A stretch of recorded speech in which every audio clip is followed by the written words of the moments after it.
welcome to this month's live event for National Sewing Circle. We're changing it up a little bit. We're at Minnesota headquarters on a brand new set. We're excited to show it off, and so we are going to do our live event from here today. We also have some other fun things. We just launched a new 10 pattern bundle set, and we are going to highlight a portion of one of those patterns today and show you how to put that together. And if you click the link below, there's a banner right under this video, and put in the code Ashley60, you can get 60% off that 10 pattern bundle. Which is perfect. Yes. So the pattern that we're going to talk a little bit about is the reversible placemat pattern, and I'm going to show just sort of one little section of it and kind of show you how that goes together. So obviously when you get that pattern bundle and get that pattern, you will get pattern pieces, and you'll need to cut them out. And this is sort of a fun crossover sewing quilting kind of technique, because we're using 1/4 inch seam allowances, which is not something that's generally used with sewing. You usually use 1/2 inch or 5/8, so that's kind of fun. Getting a new technique in there. Yes. And your pattern pieces are numbered and labeled. So they're numbered 1 through 5 and labeled with A, B, C, D, and that tells you what sides you're going to put together. So it's kind of like a puzzle. You're going to take pieces 1 and 2 and match up sides A. So I'm going to match them up.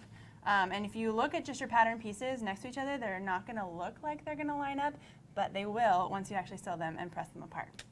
So you're going to take your pieces. Still, like with any other sewing, you're going to line them right sides together. So I have my pieces here, line them right sides up.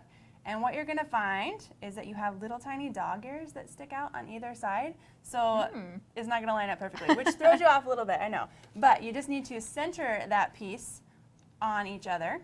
I'm going to go ahead and put pins in just because I don't want anything to move. I always put pins in. Do you? Yeah. Yeah. I'm a pinner. Otherwise, I feel like I'm out of control. Exactly. And you don't want it to shift. If it shifts, then you have to start over and you have to rip it out. So once it's pinned, you can go ahead and take it over to your machine and stitch it. You're going to stitch it on a 1/4 inch seam allowance. So I have a 1/4 inch foot on my machine because that makes it easier to line it up. If you don't have one, you can adjust your needle position using your regular presser foot to make sure that you're at a 1/4 inch. Removing my pins as I get to them so I don't sew over them. And then this fancy machine cuts the threads for me. Look at it go. And then you get to press it. So, oh my gosh, I'm the presser today. when you're pressing it, it doesn't matter if you press your seams open, if you press them to one side, you can pick. What do you prefer? I would press towards maybe the floral side. Right. So if you have a fabric that is a little bit darker than one or the other, I would recommend pressing it to the darker side just so you don't see it. So these are our two A sides of piece 1 and 2, and they are coming together. And she's a pro. She pressed from the back first.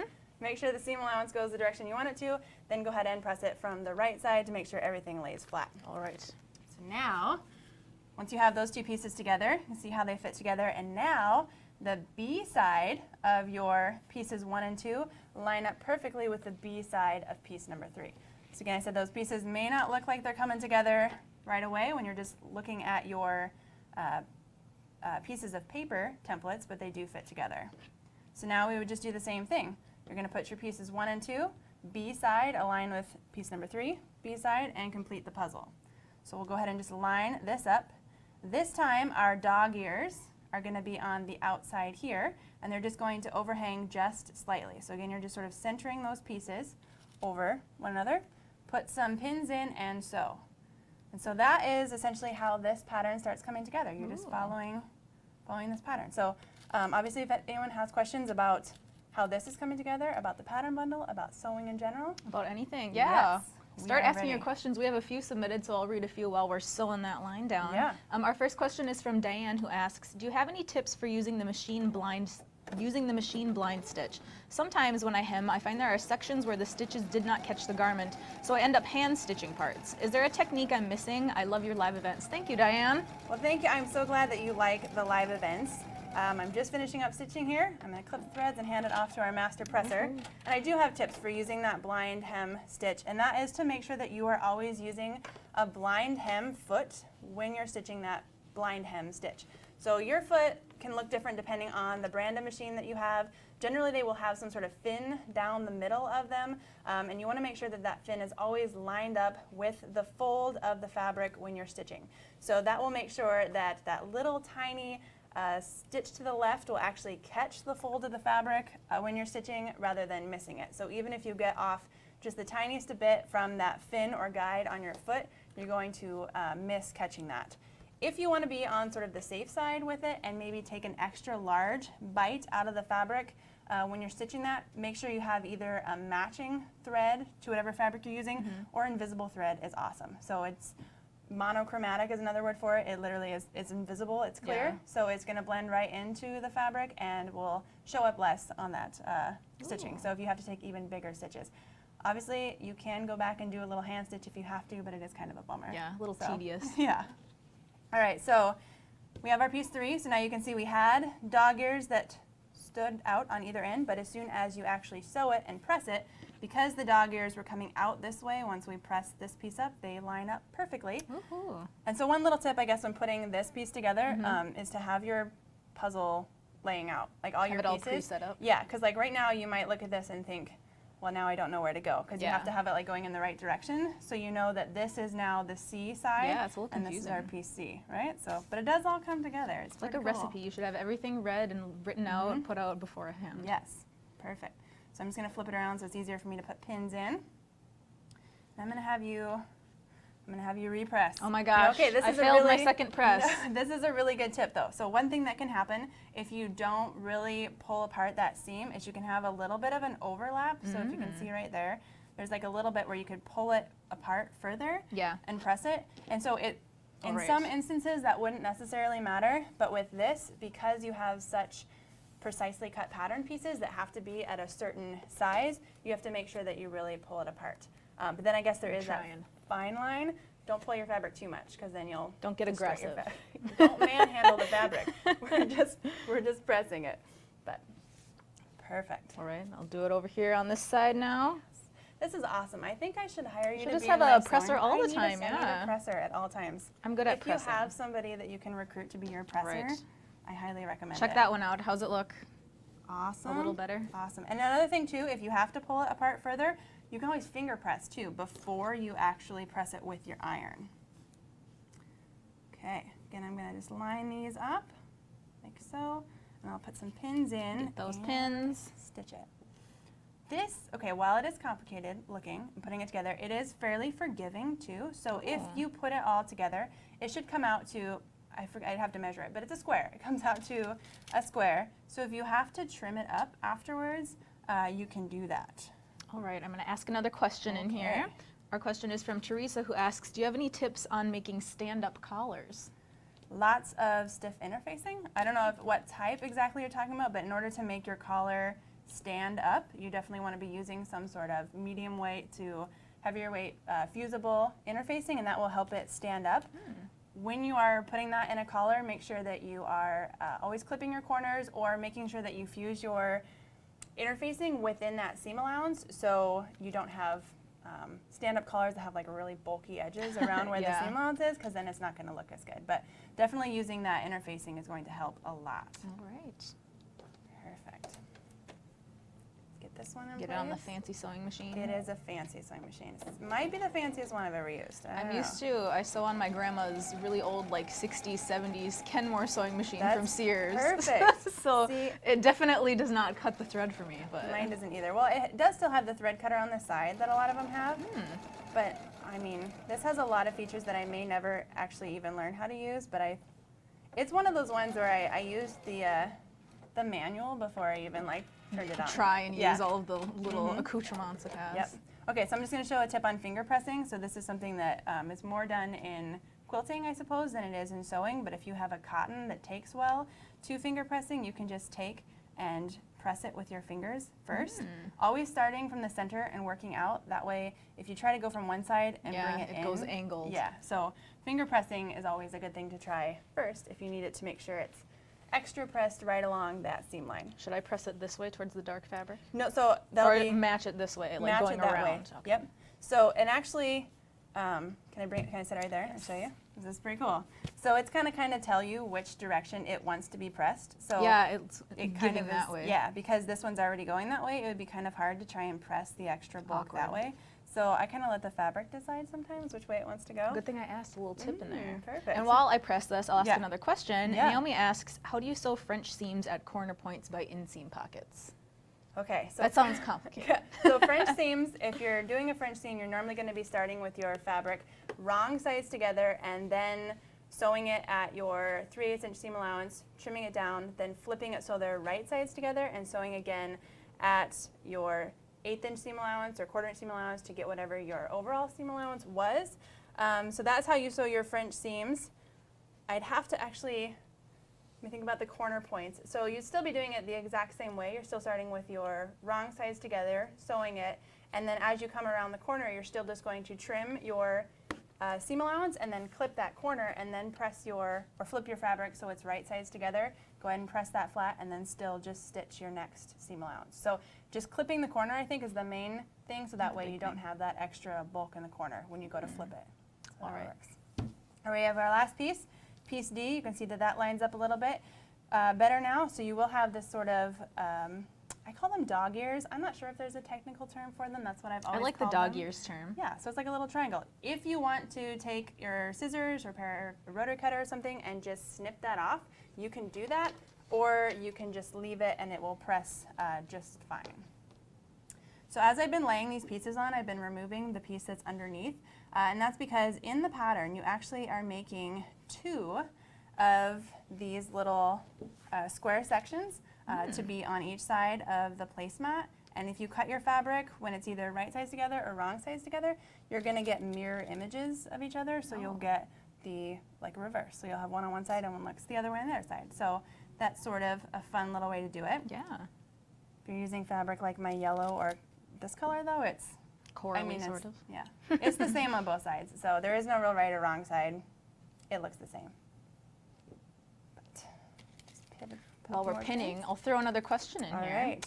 Our question is from Georgina saying, I'm learning and need to know how to alter blouses and tops. Jeans are too wide. Thank you. So do you have any tips on altering clothing in general? Yes. So don't be afraid to take things apart. I think that is the most nerve-wracking thing when you're trying to do some sort of altering, is that you have this perfectly pre-made garment and you have to cut it apart. And because there's only so much that you can either say take in on the side and be able to do while keeping the garment intact. So taking it apart, I don't know exactly what specific alterations you want to make. We do have a class on pattern alterations on the site and quite a few just videos on different areas. So whether you need a full bust adjustment, small bust adjustment, taking in the sides of a shirt, I think even taking in sleeves, we have videos and classes for all of that on the site. Some blogs about hemming jeans too, all sorts of stuff.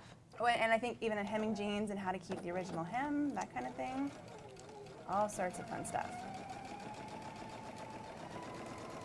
It seems whenever you know how to sew just a little bit, there's several people in your life who want you to hem a pair of jeans for them. Yes. Or at least that's my experience. Yes, and even if you don't know, you don't even know the person that you're hemming the jeans for. It's like, hey, this person I know needs their jeans hemmed. But so that's one thing that hemming jeans, if you're going to do that, real quick, I'm going to finger press and then you get to press like so. Go and give it. Is a lot of people like to hem jeans and then keep the original hem, just because I know a lot of jeans, they come with sort of that worn look already on the bottom. They're stylized. Yeah, and so there is, I think we even, like I said, have a blog post maybe on that, on how to keep the original hem, which is something that I know a lot of people like to do. I don't personally like to keep the hem? No, because it has a tendency to, unless you're adding extra top stitching to it, it kind of flares up a little bit, so it either needs lots of pressing, which I don't. We talked about this. I don't iron my clothes. See, I'm pressing, so I don't like to have to press that down. So I don't necessarily like to keep that original hem. But if you do, that means you're sewing through even extra layers of denim. So you want to make sure that you are using a heavyweight needle, a jeans needle. You're using heavier thread. You just want to make sure that your machine's set up for doing that heavier stitching. I don't know how well this press was, to Perfect. be honest. But so it looks okay. It looks perfect. And so this is what one side is going to look like. And then I mentioned if you have cut your fabric so that you have mirror images, you can have one that looks like this. Or actually, those are the same. I just had it flipped around. But you'll have one that looks the exact opposite, because these pieces will be mirror images. And then you put your, we were calling these sort of a crazy pieced sections. Yeah. You'll put 2 of them together on one side, frame them out. You have 2 on the other side that are also framed out. And then you make it into your reversible placemat. So you can make different colors on one side, different colors on the other side. That way you can change up if you need to for decor reasons. What if you're feeling indecisive? Yes. So I have a few questions we can answer quick in here. Yeah. Our first one is from Sarah, who asks, where can we get the pattern again? And it's in the little banner below the video. And also, if you put in the code Ashley60, you can get 60% off those 10 patterns. Yes. So make sure to click it. And our next question is from Elizabeth, who asks, do you recommend pressing with steam or not? I love steam, and I know some people You are don't. a steam I am person? a steam person. I have to say, I know you may not have been able to hear it on this Yeah. iron. Some irons, they automatically, if you get to a certain heat setting, the steam automatically comes on, Yeah. and you can't turn the steam You on have or no off. control over it. Yeah. Does this one have, usually there's a little, There's should I a- press it? Should I see if there's we a can thing. see it? Oh, that's the water one. I don't know Nope, if you'll it's see. You might be not able to coming hear it, out. but if you press the button, it will get steam. Yeah. I use steam a lot. You I do? do. Yep. I think it gives you a nice crisp fold, a nice crisp press. Obviously, there are fabrics where you can't use steam, or Yeah. you shouldn't use steam. So know sort of what fabric you're using. What kind of fabrics do you not steam? Something that you can't use a really hot iron on, Yeah. or like a really Like velvet, I'm trying to think. yeah, or like exactly. fuzzy ones. Yep, yeah. because it'll ruin the nap of the fabric. So things like minky and stuff too, you can't press or use steam. Sometimes if you try and use steam on, say if you're making like a formal dress or something like that, like that will leave water or steam marks on that fabric, Yeah. which I feel like a dry cleaner might not know how to get that out, but I Yeah. don't know how to get those marks out. I don't so know how to get that out either. if you're working with cotton fabric, use steam. Use Love steam. That's your recommendation. Yeah. Mm-hmm. All right. We're waiting for some more questions. Yes. So keep answering them in the chat below. Yes. Do you have any more tips on the pattern here? I or do, anything you okay. wanna say about? So with this, when you are putting this together, I mentioned that it is, I should measure it and see, it should come out to a square or a rectangle. I think we're at about Oh, a yeah. square. Yeah, okay. So when you are putting this together, if you are off just a little bit, so even when we were doing our pressing, we had our little dog ears that I mentioned you could trim off. If when you're done sewing, so I'm gonna bring this side in just to show, right here. This one lines up absolutely perfect, right? This one we're off just a tiny bit, but it's extra, so you can always trim that off. Yeah. The other thing that you can do is when you are aligning this with the piece that goes next to it, is you can sort of like cheat the seam allowance a little bit. And so by that I mean we're just going to pretend that these two pieces would get lined up right sides together. I can just line them up and sort of grade in that seam allowance a little bit, so the seam allowance will be a little shorter extra, right there. yeah. Yeah, but it won't actually matter because that won't be seen on the right side. placement, yeah. Exactly. Yep. So you have sort of your choice, but just be consistent. So if you trim one Okay. down, you need to trim them all down to the same size, or if you're going to leave them, just kind of cheat that in a little bit. Do you like to trim with scissors or a rotary cutter? So I grew up. A picky one. I've Kind actually of. never used a rotary cutter, so. I should have had her use a rotary cutter. No.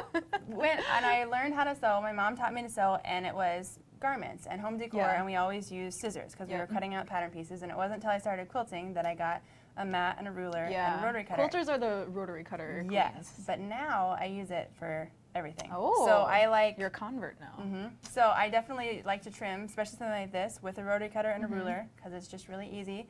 I even like to cut out pattern pieces using a rotary cutter. So as long as the pattern piece is big enough, or I guess just to say small enough to Yeah. fit on my mat to where I don't have to move it a lot, I will use a rotary cutter, and I'll use a smaller, so like an Yeah. 18 or 28 millimeter. So the smaller the rotary cutter, the easier it is to do Maneuver around, curves. yeah. Yep. So wouldn't recommend, they make like a 61 that's really big, which is awesome for cutting through If like you're cutting big layers of- stuff or like really thick things, yeah. But I wouldn't try and do a curve with, unless it's like a really big curve. Yeah. With a big one. Maybe. All right, we Maybe. have some more questions coming in. Yeah. So this one is from Nana, who says, back to sewing after many years, and I have a problem with needles getting stuck in my fabric while I'm sewing. I did regular maintenance on my machine and changed needles. It sometimes sounds like the needle is hitting the metal guide under the needle. I've adjusted the tensions, and it's a fairly new machine. Do you have any advice? So if it's actually hitting, so in terms of, there's going to be a couple things. So I don't know what you mean by guides, but if it hits the foot, you have the wrong foot for the stitch you're trying to do. If you take the foot off, you can see under here you have a throat plate. There are different openings on the throat plate. So this one is meant for zigzag stitching, buttonholes, sort of an all-purpose one. They do make a straight stitch throat plate. So rather than having that opening, it is going to have this teeny tiny little hole right there on the throat plate. Yeah. So if you try to use a different stitch, or maybe even if you've adjusted your stitch position even just slightly to the right or Yeah. left, it could be touching that. Those two things you can fix. You can adjust your change out your throw plate, you can move your needle position if it's actually hitting something underneath, which means if you actually take the throat plate off your machine, which I'm not about to try on this machine. On this very Yes. fancy machine. So, but if you take this off, you have a bobbin casing underneath. So you have a bobbin that fits in the bobbin casing, and that it's what moves when you're sewing. And if it's touching that, that is a timing issue, and that means it needs to be professionally fixed. altered. I am not even sure how to fix timing on a machine. So that's I don't either. Yeah. I've never experienced that. I wouldn't. So. I haven't either. So that's something where timing can get thrown off if you hard. So that could be a pin or a needle, or sometimes maybe you're sewing with like hemming jeans, like I mentioned, and you're trying to go across a couple layers and you just hit it hard, and it just kind of like jolts Adjust it. the machine. Yep, and that throws your attention off. Another thing that could be is if your needle is getting stuck while you are sewing something heavy. So I'm going to use my jeans example Jeans again, yeah. Well, sometimes the seams in there too are super thick. So yes, and if you're using a needle that is too lightweight or too small, it doesn't make a big enough hole for it and the thread to go through, and then it does kind of get stuck, and it really has to work to pull it out. So make sure you're using the correct needle for your fabric too. So try changing your needle and fabric combo first. Check your throat plate, check your presser foot. If all those fail, it might need a professional. All right. Well, you got 3 tips to go to before you go to hopefully one of those so. works. Our next question is from Sheila, who asks, "What's the best thread to use for hand embroidery?"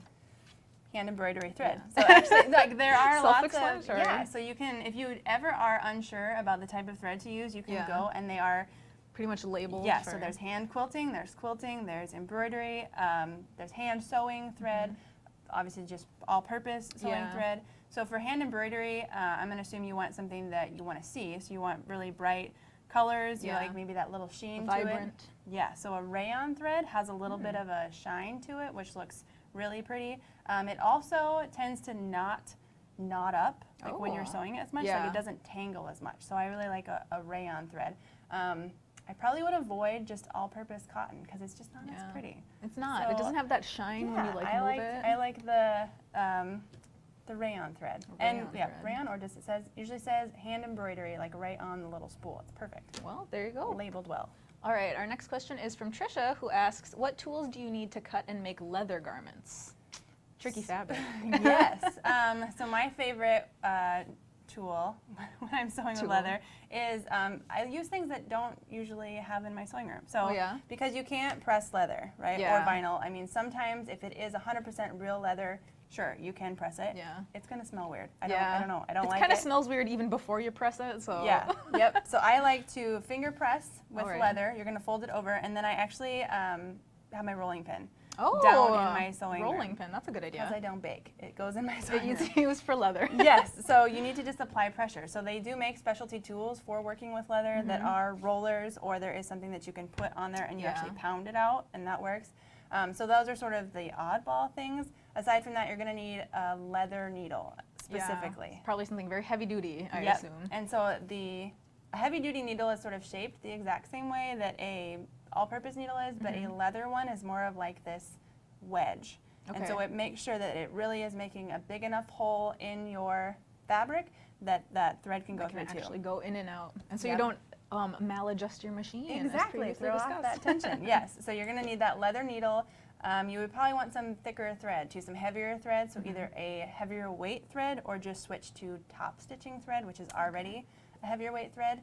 And then in terms of when you're actually sewing it, you want to adjust your stitch length. So general stitch length is a 2.5 millimeter. I would put that up to a 3 or a 3.5, just because you want it to look nicer too on leather. You're generally doing some top stitching, so that makes the stitching look really nice. Plus, like you're making like perforations, like little teeny tiny holes in the leather, which don't come out, by the way. Yeah. So and you can see it much more clearly in leather. It's like leaves a wide open hole. Yeah, and if you don't space them out a little more, you can essentially like perforate it too much, and it's going to start falling apart. So you want to lengthen that stitch length. So those are the basic things to get you into leather. All right. Good luck with your leather. Sounds tricky.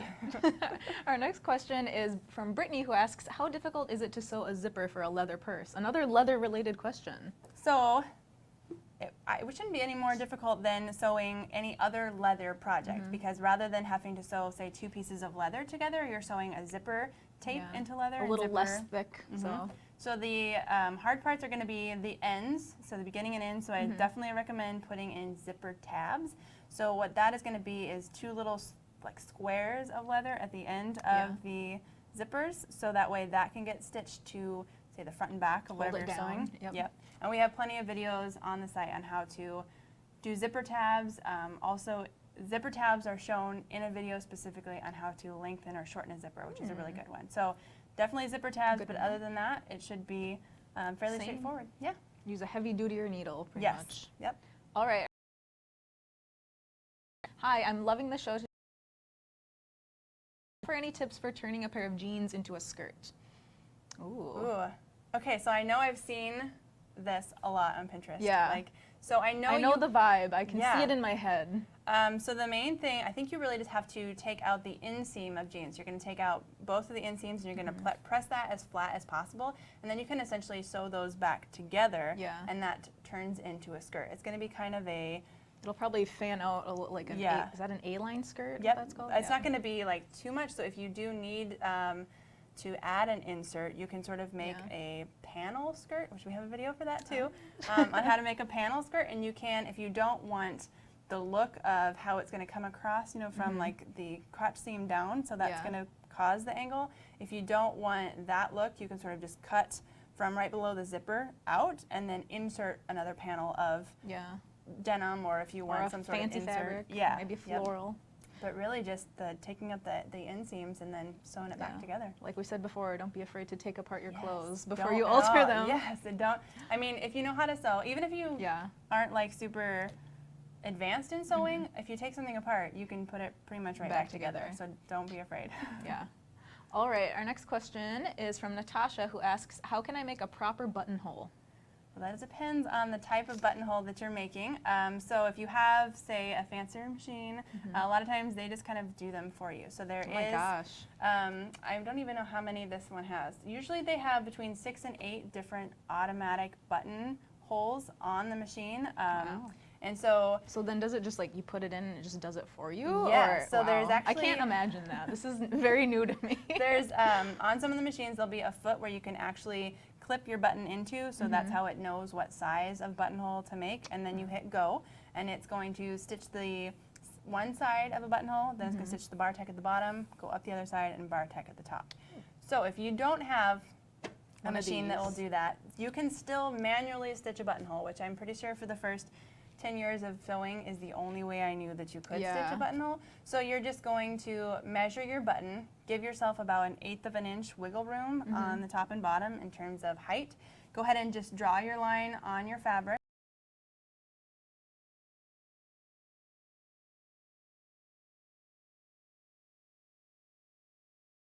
Zigzag stitch, so a satin stitch down one side. You're going to keep the stitch length very narrow, but move the stitch width apart to go ahead and stitch the bottom, put it back, and then go up, and then go across the top, and then just cut it apart. So even if your machine can't do the buttonhole automatically, One random little note about buttonholes is that buttonhole shapes differ depending on the type of fabric you're sewing on. So if you're doing, say, a men's shirt, right? So they are just standard rectangular, boring buttonholes. Not very exciting. But they do make different shapes. So if you're sewing maybe a lightweight like lace blouse or something, they make teardrop sized buttonholes or ones that are a little oval at the bottom that will accommodate smaller buttons or shank buttons or things like that. So I'm sure if we don't have one, maybe I'll put one together for something for the site where if you're using this fabric, you want to make this type of buttonhole. Because there are so many, and there's, I mean, you might look at your manual and see that there's 8 to 12 different buttonholes. Yeah. How do you know which one to use? Exactly. Yeah. Yep. All right. All about buttonholes. Yes. Our next question is from Debbie, who asks, what brand of sewing machine are you using? This is a FOF. So it's a brand new FOF Performance Icon. It is probably the fanciest machine I've ever. It does look very fancy in person, I will confirm. It is very nice. So definitely has a lot of features, lots of fun features to use. But I just want to point out, you don't have to have top of the line machines. Obviously they are amazing, and anytime you get the chance to use them, do. Yeah. But you can do buttonholes, sewing with leather, all those kind of things with just your Regular standard old basic machine. machine as well. But if you really do feel like getting a FOF, they are They're pretty nice. impressive. It plays a little song when you turn it on. Yeah, I it like does. It sings to you. Who Yes. doesn't love that? All right, our next question is a bit more of a quilting question, but this is Okay. sort of in the quilting family, so we'll Yep. throw it out there. Sandra asks, when choosing fabrics for a log cabin Echoes quilt block, I think it's called, or she says she thinks it's called that. It's my first time starting a quilt. One half of the block is light colors and the other half is dark colors. Are they supposed to graduate out towards darker, or does it matter? That is personal preference. So if you're not familiar with a log cabin block, we're going to pretend, so obviously it's a block, it's a square, and we're going to start with a little square in the middle, and then you do a little strip on one side, and around and around and around, and you keep building your log cabin block as you go around. As you're doing it, this half over here is going to be dark, and then you have light and light. So it doesn't matter if you want it to start with very light and go out in tone, you can do that, or you can go the opposite. Or people make scrappy log cabin. There's like so this. many varieties of log cabin quilts. I've seen so many. Yeah, it's kind of one of those blocks that have been around forever, so you can kind of do what you want. One little tip that I actually saw from a friend of mine is if you really do want to make sure that in terms of color and tone that you are going from light to dark, rather than looking at the colors, because they can be deceiving, They can be, it's true. take a picture of it in black and white. Oh, And make that's a good sure idea. that your tones go from like white out to darker, no matter what the color You'll is. be able to see it much better in black and white. Yep. So fun little tip That's a for good idea. using the black and On white that function. have you ever seen those quilting glasses where it makes everything red? Yes. Same okay, kind of same vibe kind there? of thing. Yeah. Yep. But if and you can get those online. I know you can. But yeah, sort of the same thing. It lets you evaluate the tone of. See it more clearly without being deceived by the yes. colors. All right, our next question is from Michelle, who asks, how can I prevent wavy borders? Pressing. Pressing. Yes, making Get sure yourself a professional presser. a professional. I don't know if I would consider myself a professional She's a presser. professional but- presser in training. I Yeah. like it. Okay, definitely in terms of pressing, make sure also your borders, making sure that they are cut to the exact length that you need them to. So I know a lot of times if you are following a pattern, and we're going to pretend this is our finished quilt, and it is, what is that, almost 9 inches? Sure. 1, 2, 3, 4, 5, 6, 7, 8, 8 3/4. So we'll say our block finished at 8 3/4, and it was supposed to be 9. And the pattern tells us to cut a border that is 9, or vice versa. If this was supposed to finish at 8 1/2, and the pattern says cut it at 8 1/2, and we try to make it fit onto the block, that's going to make it either too big or too little, and so it's going to be wavy. Even if we can ease it in when we're pinning and stitching, it can still be wavy at the end. So I recommend always reevaluating how long you cut your borders. So if this is your finished quilt, before you cut your border, you're going to measure across your quilt, whichever side you're putting your border on, and cut it accordingly. So I think we have a video for that. I'm but sure we do. It's on the sister site, National Quilter Circle. Oh, right? yeah. So, and it's on how to measure and attach your borders, and it does show how to adjust your border size for whatever size your finished quilt turned out to be. All right. We have a question from Nicole, who just came in late and asked what you had been working on. So you want to reiterate what we were doing here before? Yes. So this is a portion of the pattern that is the reversible placemat. So this is just one small section of it. And that pattern is part of the new 10 pattern bundle set that we just released that she's going to tell you more about. Yes, and there's a little banner right below this video. If you click on it, it'll take you to where you can get the bundle. And if you put in the code Ashley60, you'll get 60% off on the 10 patterns. Yes. So be sure to check that out. Yes. All right, our next question is from Francis, who asks, when you tear your fabric and find a straight grain, do you cut it afterwards to get rid of all the loose threads? If so, how much do you cut it? So this is going to be another one of those personal preference things, because I don't know that I've ever really torn the fabric. So, and for that reason specifically, so when you're going to tear your fabric, you're going to make a little snip in the fabric, and then you're just going to tear it. So inevitably there will be those threads. We'll just say that we tore this, right? And you see all these little threads right here. You could just take your ruler, lay it right along here, and just trim off just these tiny little threads. Or if you're not worried about getting rid of some of the extra fabric, you could come back in 1/8 of an inch or so and do that. One way to do it, I think it takes a little bit longer to actually find the fabric grain, but you can sort of pick at the threads until you find just one thread that's woven through your fabric, and then you Yeah. can just pull it off. Oh, And then really? that just gives you a straight clean line. cut, yeah. Well, it's not even a cut. It's just you'll see that one Oh. thread is missing, Yep. and then you can just cut across that line. So if you're going to have to cut anyway, but definitely I think ripping might be faster. Yeah. But then you do have to sort of clean up those edges. I've never ripped fabric. I haven't either. I know. We had a previous instructor on our quilting site Yeah. who she used to rip fabric all the time, and Wow. just the sound of it, I don't know. It kind of gives you the goosebumps Yeah, maybe a because I little just bit. feel like I'm ripping it apart. Yeah. Like, I know I'm gonna put it back together, but I don't like to rip it Yeah, apart. a lot of quilters who make like art quilts and things, they Yeah. rip it for like the texture Oh, yeah, and to that's give true. it. If you Then want if you that want a frayed textured edge. quilt, you don't even have to trim the little No, threads just off. You leave can just it. put it in. It's artsy. Artsy. I like it.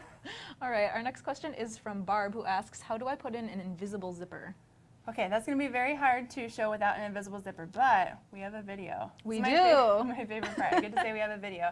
Nikki LaFoyle does an amazing demonstration, both as a standalone video and also in an intermediate sewing skills class, where she shows start to finish how to do an invisible zipper. So the one thing I will say about that is the most important step, I think, when you're inserting that zipper is that you have to press the zipper first. So the invisible zipper kind of rolls up on itself.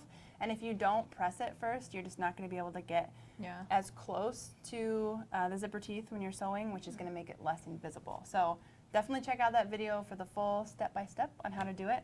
That's my tip. All right. While you're doing it. Okay, we just talked about embroidery a little earlier on about using a kind of thread, but Hannah asks, what size needles do you use for embroidery? So there are embroidery needles. So just like Everything's labeled. It is. It is so awesome. Everything is labeled these days. So you go to the needles section of the fabric store, and you're going to see universal, all-purpose, jeans, leather, and there will be embroidery needles. So the only, I want to say only, the biggest difference between an embroidery needle and a standard sewing needle is going to be the eye of the needle. So I'm just going to point to the general direction because it's going to be really hard to see. But the eye of the needle is very, very small. Lightweight fabrics, it's even smaller. When it comes to embroidery, it's going to be a lot bigger. It's actually like taller this way. And that's because embroidery is a lot of multi-directional stitches very, very fast. And if you don't have that larger eye, you're essentially creating so much friction on that thread that you're going to break your thread. So that's the main difference with embroidery needles is the size of the eye. And then they do, like I said, they're clearly labeled, and you can just go and get the one that says embroidery. Embroidery needles. All right, our next question is from Cheryl, who asks, I need an easy way to extend the waistline of a pair of pants. Help! Extend up, or as in make wider? Let me see. I feel like I'm thinking make wider, but I'm not entirely sure. If you have an answer to both, we could just cover we'll start both. with how to make wider, because I just actually saw a fun tutorial for this when I was going through Pinterest on the plane on the way here. Pinterest, gotta love Pinterest. So, and it was a way to make the waistband a little bit wider. And so at the side seams of your jeans, you're going to make a cut like a V, and you're going to actually cut your seam apart, and then you're just going to put in a little insert. And this person put in an insert of actually stretchy fabric. So it's essentially you're making it wider, obviously easier to get on. Stretch. And that'd be good like for making stretch. maternity jeans, Yeah, or just altering your own jeans for. But rather than having to have the front part all stretchy fabric, you do just like a little triangle insert on the sides. And so that would be how to make it bigger. If you're going to make it taller, extend a waistband, I mean, unless you have fabric that matches it perfectly, you're not really going to be able to do that. You would have to essentially cut your waistband off, add fabric underneath, and then reattach, and that would also mean redoing a zipper, making the zipper longer. So I'm hoping you mean the first way, and I think you should put in those little triangle inserts on the sides, and that should work pretty good. All right. Do you ever what is your favorite kind of stretchy fabric to use for adding in there? I don't know if I have Do you a have favorite. any? I don't know that I like stretchy fabric. So just sort of a jersey knit fabric. So a lot of times I know there's lots of different types of jersey knit and double knit, and there's all these things, and that can be kind of confusing as to what is what. So I like to just feel everything. Yeah, just feel your fabric. Yeah, and just kind of go by how stretchy you want it, and just sort of pick one based on that. But no, I have to say, if I have my ranking of fabrics, it's not up there. It's not up there. No. All right. Okay. Our next question is from Sheila, who asks, I'm having trouble when adding a collar to stand to a men's shirt. Any tips for completing without thousands of pins? Collar to stand. Making a stiff collar, I assume. Well, if you go back to that interfacing that we're talking about, but usually on a men's shirt, so you're going to have the part that stands up is the under collar, and then you have a collar that goes on top of it. if you are following a commercial pattern, there should be lots of marks and so little dots and little squares that you need to match up. And I'd recommend starting putting your pins there and then working your way into the center, and that should hopefully help you make sure that everything lines up properly. And then again, back to the interfacing part, you know you want to have that medium weight interfacing to make it stand up and be stiff, but if you're having trouble pinning it, because once you put that interfacing on, you sort of lose the ability to ease that in. So don't interface into the seam allowance. Cut that shorter, and that will help with that problem too, hopefully. Do you put interfacing on the cuffs as well to make those a little stiffer? Yes, so cuffs and collars. There's an article there on is. the site about cuffs specifically and for men's shirts. Yes, I think I wrote Have that you one. sewn a lot of men's shirts? I kind of have. I've sewn a You few. really have? Yeah. I sewed a lot for some people in college. I've sewn a couple for my husband. I made his shirt for the wedding, his groomsmen's. Was that stressful sewing for your wedding? It was I feel more like it adds to the day. It was more stressful on my mom because I made everybody else's stuff, and nobody else lived where we were except for me and my husband. Everyone else was out of town. And I kind of was just waiting for the last minute to start on my wedding dress. And so it was like the month before, and she's like, aren't you getting married next month? Shouldn't you start on this? You're like, I feel calm about it, Mom. Like you should too. It was more stressful than everybody else. Yeah. But you had it under control. You know what was did. going on. Yep. All right. Our next question is from Linda, who asks, Ashley, organization is not my strong suit. Me neither, Anne. I've always been pretty Linda, sorry. I've always been pretty messy. Do you have any fun tips on keeping your sewing room organized? Okay, so I'm going to say firsthand that anybody who's seen my sewing room knows that it's not organized. Currently it's empty because the room flooded and I'm redoing it, so I have to organize. But You're so forced to. Yeah, I would say just keeping it organized in a functional way. So I mean, you can buy all of the cube storage you want and all these containers and put everything in it, and it makes it super nice. But then as soon as you want something and you use it, have to like dig and rip through it, Exactly. and then it ruins your whole storage. So make sure that it's organized in a functional way. So keep whatever you're using most, maybe just in little baskets. That's easier to get in and out. But yeah, just make sure that it's usable, or that organization is going to go away the first time you actually sew something.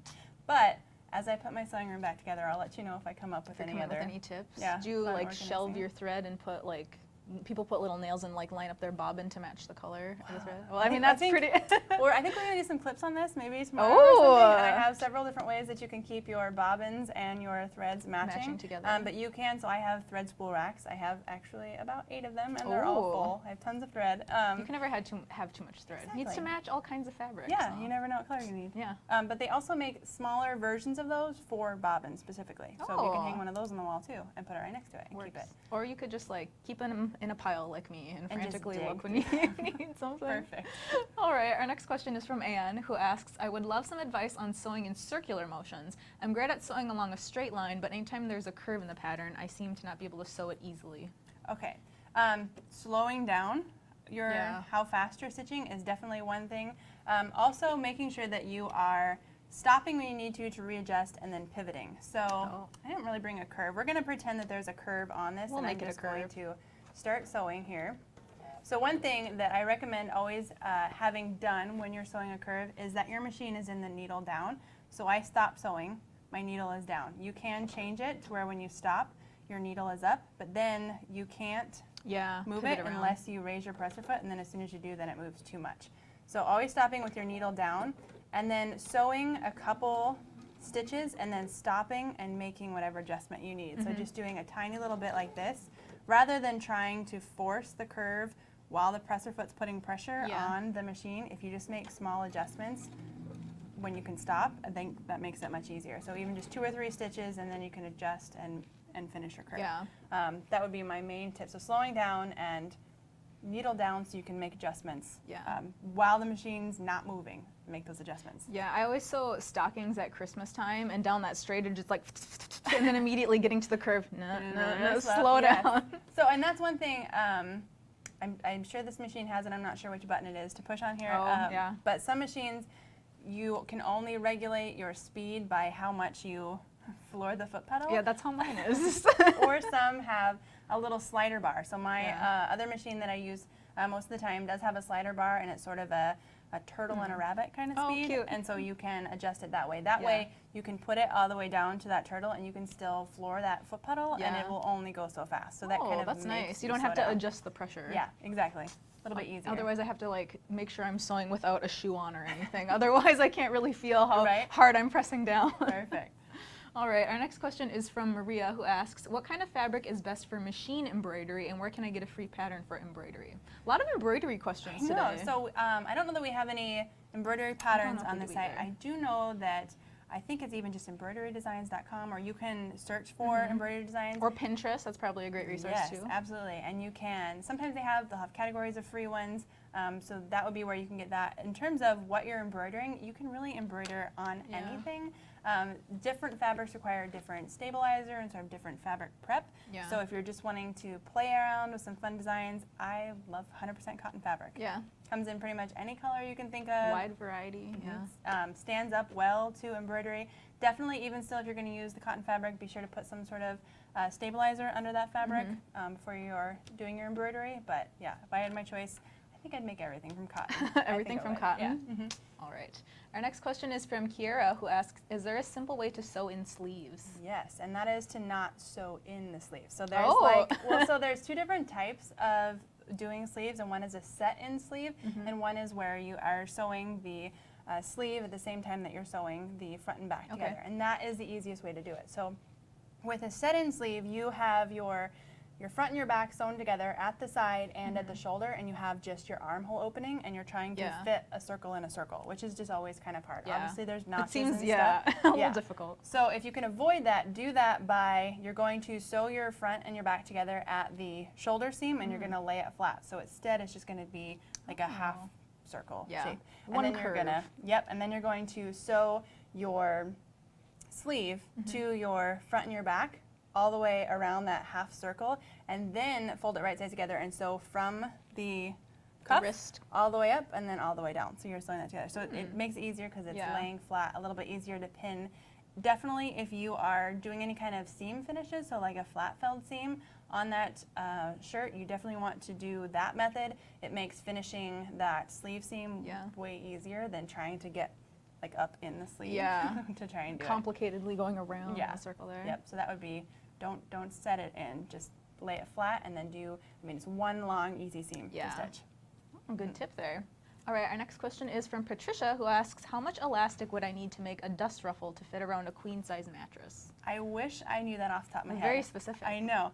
So I'm going to say it is going to depend on, you're going to have to measure your mattress. Yeah. Also, I did see, again on Pinterest, I was looking, I had a lot of time when I was at the airport coming there here. you go. So there are ways that you don't have to actually use elastic all the way around, so the dust ruffle is just the part that goes around, right? Yeah. So you can use just a standard fabric and then just gather the fabric that is the ruffle part that hangs down and stitch it to the fabric that goes underneath the mattress, and then you wouldn't even actually need any elastic.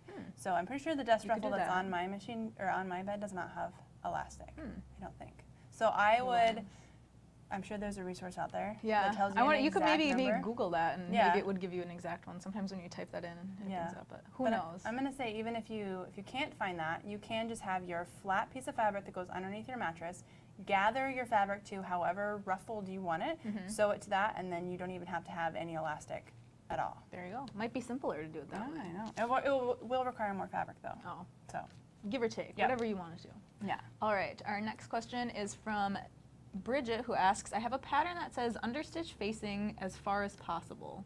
Do you know how to do understitch? I think that's what it's asking. Yes, it's going to be a little hard. I don't have anything to demonstrate it on right now, but actually we have a video that's coming up on the site. ZJ, one of our instructors, just did a video on how to make professional necklines and how to stitch necklines, and so she does demonstrate understitching. But that's essentially when you have your facing and you're pushing it to the wrong side and you're doing some understitching to hold that facing to the seam allowance. So you're not actually going to see that on the right side, but it's going to make sure that it doesn't like pop up or like come out anyway. So that's understitching is holding it down. But yeah, there's a complete tutorial on that. All right.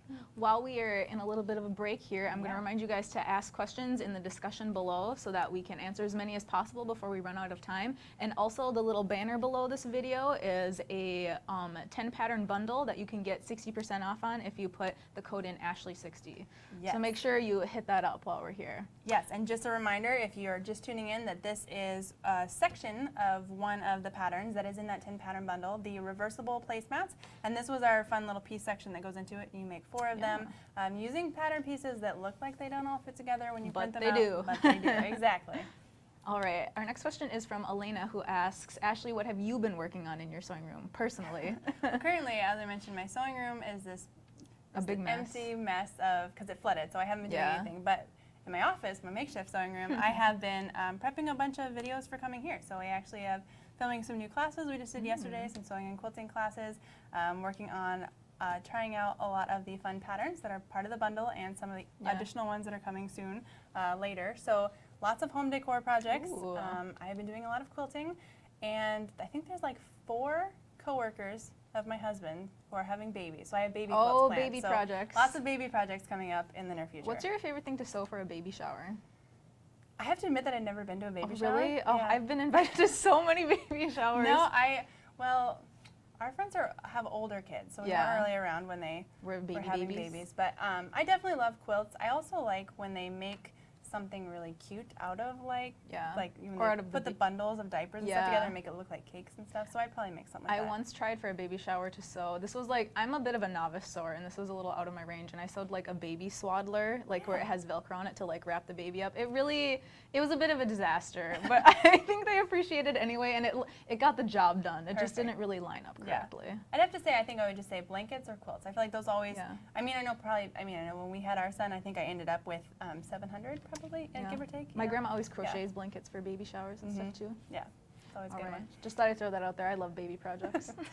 All right. Kara asks, how do you sew inside pockets on men's garments? That's another one. It's hard to explain these things when you don't have like a men's garment out here. So I'm going to have to refer you to maybe searching for another tutorial online. I don't know that we actually have one. About pockets. I know we do have the cuffs, the collars, all types of buttons, but I could probably do. So pockets, it's essentially similar to the same kind of pocket that you would be putting in, even if you wanted to add it's called like a pocket pouch or something, and you're just sort of adding it into the side seam of the pants when you're sewing We have a tutorial about that for putting it in a purse, but I don't know about in pants. Okay, well, you'd have to use your imagination to pretend the purse is a pair of pants. But so you have the side seam that you're putting into these pants, and you're going to add this little pocket pouch in it. So you definitely, I think the main thing with that is that you want to make sure that your pocket is down in a little bit, if that makes sense. So that way you never see the lining of the pocket like poking out. You want to make sure. So that's kind of where that understitching comes in too. So watch that video on understitching and get some tips for that as well. All right. Our next question is from Natalie, who asks, how do I finish a neckline on a t-shirt after the bias is sewn onto the t-shirt? After the bias. After the bias.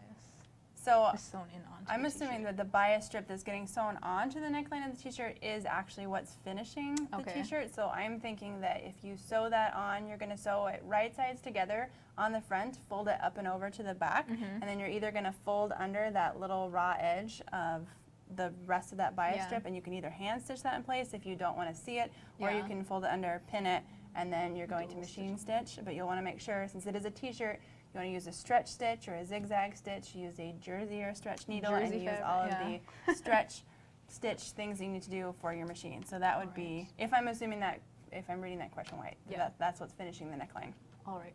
Our next question is from Pat, who asks, how do I reduce the shoulder and sleeve cap on older large shoulder padded jeans? Okay, so we have a video on this. I feel like a broken record sometimes. But so we do have a video. Jill Case does the video, and it is specifically on how to reduce a sleeve cap and some of that ease. So it just shows you're going to measure, she explains how to measure out how much you need to reduce, whether it's a ½ inch or an inch, and then how to take that down on the pattern, and then how to sort of regrade that pattern in. So you don't lose the overall shape of the sleeve, but it's just no longer puffy. So watch that video for the complete instructions. All right, our next question is from Mary, who asks, is there an easy way to sew on knits? So on them as sew them Using together. them. I don't know. So I'm going to use, so here's some of our knit tips. I know Knit tips. Nikki and I talk about these all the time. I know she is more into garment sewing usually than I am, and sews a lot with more knits.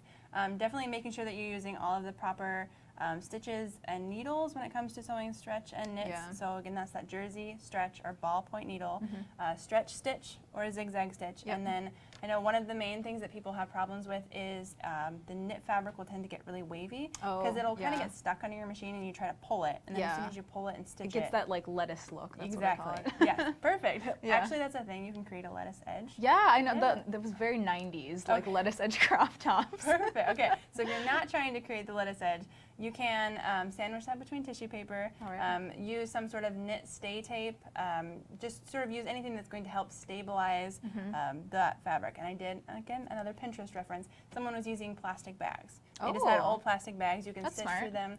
Anything to sort of help stabilize that fabric Yeah. will make stitching on knits much easier.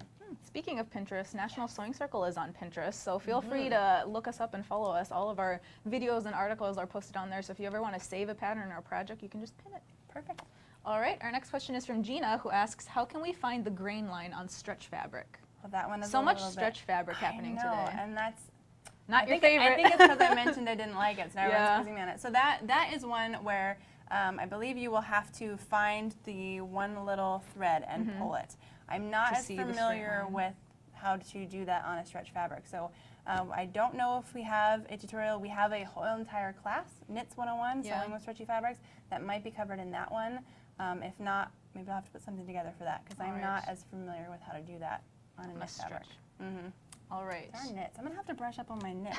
Yeah. What can you sew? What would you sew with knits if you If were I going had to to? practice? Yeah.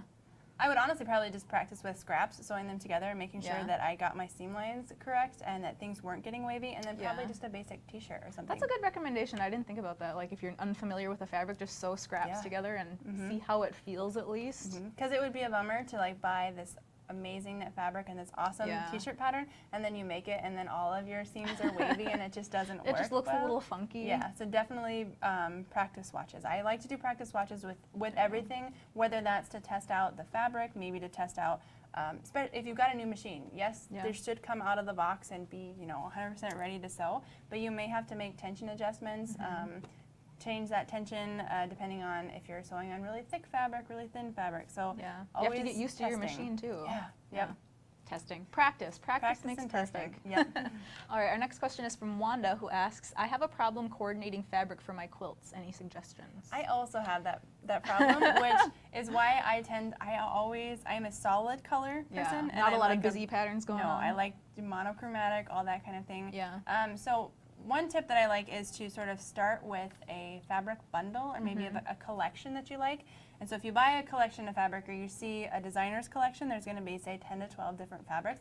Don't use every single one because then that's going to be like too busy. Super busy. Yeah, pick one or two from that collection that you like and then find maybe a tone-on-tone or just a solid color that matches with those and then put that together. So that's where I would start if I was trying to plan one out. If you want more tips on colors and things We have specifically so regarding much that, color content at National Quilter Circle, Yeah. actually our sister website. Yes. So be sure, just go type in color in the search bar there and there will be tons of tips. many classes, and a lot of them done by Heather Thomas, who is like a color expert. So she knows all about color, how to put it together, and she'll explain the difference between tones and tints and shades and hues, and you'll know everything you need to know about color and picking your fabric for your next You'll quilt. be like a an painter, expert. know everything about Yes. color. All right, and this might be time for our last question from Carol, who asks, I still have thread with wooden spools. It seems okay, but does thread ever age to the point where it shouldn't be used anymore? I'm pretty sure it can, and that would really depend on how it's been stored. So if you say found this at a garage sale or an old vintage market and you don't know how it's been stored, I would try sort of pulling on it a little bit. If it breaks immediately, just use it as decoration. Like I don't think it's going to use. If it as still decoration. has, it doesn't break right away, you can get something called Sewer's Aid, and it's a thread conditioner, and you can run that along the thread, and it sort of brings new life back into the thread. Do you just run that along the outside? Yep. So you have like your spool of thread. I'm gonna undo this here, and you're just gonna kind of hold it like this, and it comes in a little like eyedropper kind of bottle, and you're just gonna go right along here, and then as you're using it and it's unspooling, it's kind of getting on all. That's of what those I was going to threads. say. Do you have to reapply it? 'Cause No, only it gets on should, the it outside? should soak in a little bit. So after, if you sew like a lot and you've taken quite a few threads off of here, then you might want to reapply. But that'll sort of bring new life back into your thread. So, but if you are like the sole owner and you know that it's been stored out of direct sunlight, not in a humid environment, it should be fine. So thread should last a quite a while. fairly long amount of time. Yeah. Yep. All right, before we go, do we want to talk about what we were working on earlier in case Yes. anybody missed it, joined a little late? Yeah, so we showed how to put together the 5 fun pattern pieces here that are part of the reversible placemats, which is part of the 10 pattern bundle that is on the site. Yep, and if you click the little banner below, you can be taken to the page where you can get the 10 pattern bundle, and if you put in the code Ashley60, you'll get 60% off those patterns. Yes, so definitely get those and try them out. All right, well, thanks for joining us, and be sure to tune in next time for our National Sewing Circle live event. It was great talking with you, Ashley, thank and you. seeing the very fancy new machine. And the new Just pattern standing and close to everything. it is really nice. It's rubbing off on her. She's learning It about is, sewing from yeah. it. All Perfect. right, thanks for Thank joining you. us, and we'll see you next time. Bye. Bye.